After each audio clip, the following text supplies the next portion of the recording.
Are you searching for the dash camera with best video quality of 2023? Because you might be looking at it. Did Viofo manage to make a small revolution in the world of dash cams? Let's inspect.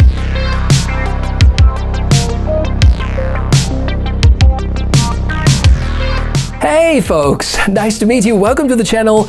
I'm the Tech Mishka and this is Viofo A139 Pro. Quite a unique dash camera because right now in mid-2023, at the time I make this video, it's one of the very few adopting the new generation of Sony Starvis image sensors, and it promises significantly better low light performance. We're gonna see about that. I wanted to test this dash camera a few months ago, but because of unknown to me reasons, the National Bulgarian Postal Service has kept it for 60 days without delivering it to me.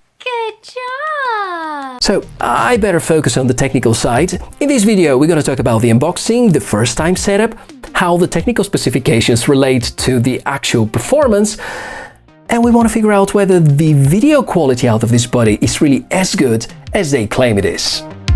Viofo A139 Pro can be purchased in a few different combinations depending on your needs. You may order the front unit only or have it together with interior and a rear camera. It all depends on the budget that you're looking into.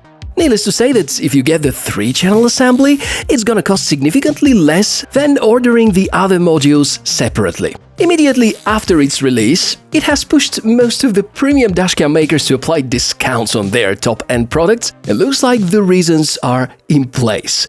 Viofo have improved a lot their brand appearance in the past few years, and it's been a long journey after the huge success they've had with the A119 series. The new A139 Pro represents a strictly high-end device. It's the most premium they've come up so far, and unboxing feels as good as it is with most of their 2022 models.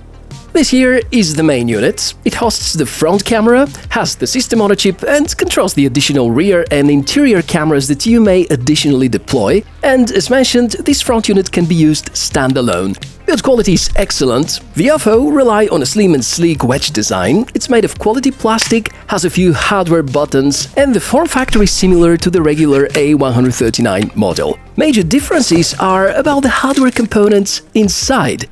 This is a sneak peek of the rear camera. As for the interior module, which I don't have in the assembly, it looks very similar, however has infrared LEDs. In terms of accessories, you receive all the needed connectivity cables, and well, this one looks kind of thick. There's a micro SD card reader, spare adhesive tapes and screen folio for easier installation. There's nothing too remarkable, at least at the first sight, because most of the great news are about the internal components and specs. The biggest highlight is the Sony IMX678 Starvis 2 image sensor of the main unit, the real 4K video resolution with HDR support, aperture is f/1.6 behind a 7-element glass lens. There are optional Full HD interior and rear cameras, a supercapacitor, micro SD cards supported are up to 512 GB. There are various parking modes, dual-band Wi-Fi implementation, inbuilt GPS, Bluetooth support, and a good working smartphone app. The list with the tech highlights is fairly long and mostly positive news, and it looks like Viofo want you to really understand that it utilizes the new generation of the Sony Starvis 2 image sensor line. They're bigger, they capture more light, and that's going to convert into less grain and less artifacts, especially with low light footage. But other than the image quality, I think A139 Pro has some other very unique strengths, like the excellent build quality, the fact that you can roll this at 300 degrees at any point of time without interrupting the recording, and also the fact that in case you live in a hot climate country, you wouldn't be worried because inside there is no battery. We rely on a supercapacitor. If you look for some things to criticize, there is no ADAS, Advanced Driver Assistance System, which in most cases implemented with the dash camera is almost useless or sometimes just too annoying. And we also do not have an LTE edition of this dash cam. Having a cloud option would have been great too. But now let's focus on the image quality. Prior to that, let me show you the installation in case you're worried to leave this dash cam in your car just because it's too expensive. Don't worry, there is a quick release mechanism. So let me show you how to do the installation go through the first-time setup, and then we're going to discuss the samples. Planning is a crucial phase of the installation. You need to think of a good spot on the windshield so that the camera doesn't disturb you while you're driving, and you have to think about where the cables are gonna go through. There's a screen folio, a layer to be placed between the glass and the adhesive tapes. Always use such one, because removing adhesive from glass is quite challenging. Make sure to well level the camera, and once you stick it, start working on the cabling. Easiest way is to use the Kasigal lighter port, but this solution only delivers power while the engine is working. For 24/7 recording, including parking surveillance, you're going to need the so-called hardwire kit. No matter what you use, connect, and if you notice the LEDs illuminating, sounds like you got most of the things right. For the configuration, you can use the available hardware buttons, and there also is indication about what the camera is currently doing. To access all the menus, and since there is no display, better use the smartphone app. This is where you can set the resolution, the video codec, and many additional parameters. It also is the best place to review and download the recordings, or you can simply eject the microSD card and transfer all of these files to a PC, which is usually my preferred method. If you want to install any of the other optional modules, do the same, think of the cabling, stick the module to the preferred position, then adjust the angle accordingly. You can use the smartphone app for finding the most optimal position, or to mirror the screen in case necessary. Now, a footage deep dive. Most of the videos you're going to see are recorded in 4K resolution with HDR on, and I do have some samples with HDR off.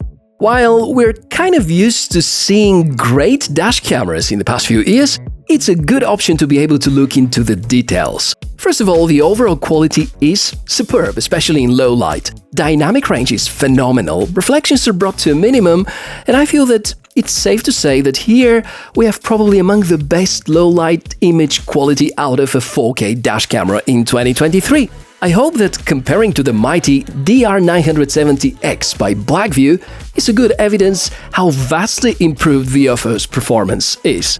My personal opinion is that these two cameras are gonna stay relevant for at least another few years. The daytime recordings don't really need much of praising, because image quality speaks for itself. Sharp, detailed, I can zoom in at any point of time and extract really a lot out of each scene. Having greater than the usual for such cameras bitrate, of course, converts into more captured details. Note that most mid-range, even some low-end dash cameras can deliver pretty good daytime performance these days anyway. Field of view is great, 140 degrees from the front unit is wide enough to comfortably cover almost everything in motion in front of you, and at the same time, keep the image not too impacted by distortions. To inform you about its actions, Viofo A139 also shares voice notifications and updates in multiple languages. Having a toddler who often sleeps in the car, I kept these off most of the time, so I can't really say how happy or not I am with them. It's time for our usual microphone test, the Viofo A139 Pro, and speed right now is around 80 km per hour. In case you wonder how the microphone sounds, that's a sample recorded with it. Before the wrap-up, are there any drawbacks?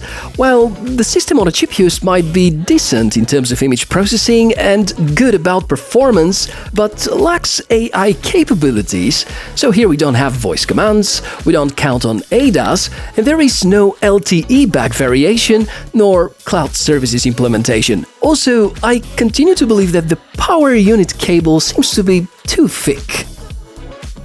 In the end, the most important question is Viofo A139 Pro worth the money, because apparently that's a slight increase in terms of pricing as compared to the previous high-end models, but at the same time this is the most capable Viofo dash camera ever released. Fantastic features, some innovations, and extremely high degree of reliability. This is how we can summarize this fantastic piece of car accessory that you can buy right now. And if you're looking for the best possible image quality at the given price point, that probably is the sweet spot. So that's everything about this episode, and in case you want to share your opinion about the image quality or anything related to A139 Pro by Viofo, please comments are down below. This is where you can reach out in case you have some questions. And if you want to support the channel, subscribe. give us a like, or probably choose some of the other ways which I'm going to put in the video description area. Thanks a lot for watching this episode. I'm Michael, and look forward to seeing you in the next one. Bye!